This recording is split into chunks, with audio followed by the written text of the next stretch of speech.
Welcome back to the U Sports Report New Mexico. I know you guys haven't heard a lot from us about hockey, but we're going to get into it right now. It's a big sport, a lot of fans, and a very high-intensity, high-impact sport, to say the very least. It's a great game. It's a great game. Personally, I've just been getting into hockey, and the new adaptation to overtime, having it 3-on-3, makes it so exciting. That really got me caught up on these games. And we're headed to the playoff push. We are, and we're actually going to talk about a few teams who are pushing their way into the playoffs. 16 teams will be able to qualify for the Stanley Cup, and we have 3 on our list that we're going to talk about who are really pushing their way in. But first, let's get right into it. Vancouver was recently penalized for interference against the San Jose Sharks. One of their starting players, Jake Virtanen, was unexpectedly penalized for interfering with San Jose's game. Now, what did he do? Did he, come out onto the ice when he was on the bench? Did he knock into the goalie? What happened?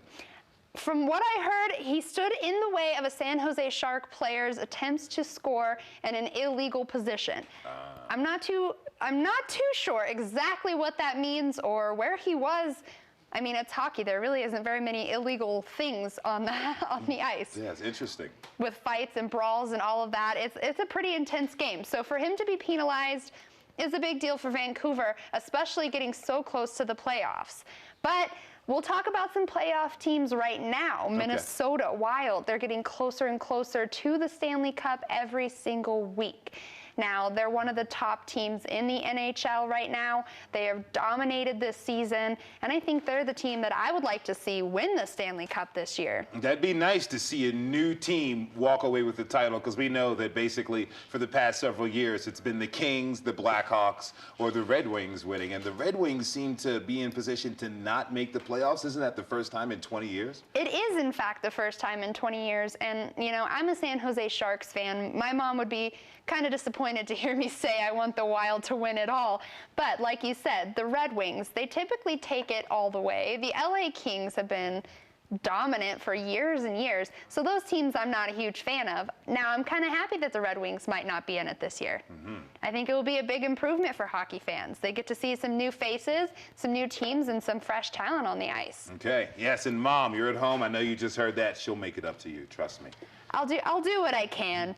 Up next, the Senators and the Flyers are both pushing their way towards the playoffs. The Senators have a very fresh young team, and the Flyers have a lot of dominance on the ice this spring. It looks like they know what they're doing and when to do it, so if any team is meant to make it into the playoffs, I'm pretty sure it's these two. Okay, these two young teams really fighting for a place in the playoffs. They are, and you know, in hockey it's a difficult fight because it does include physical fights on the ice to make your way to the top.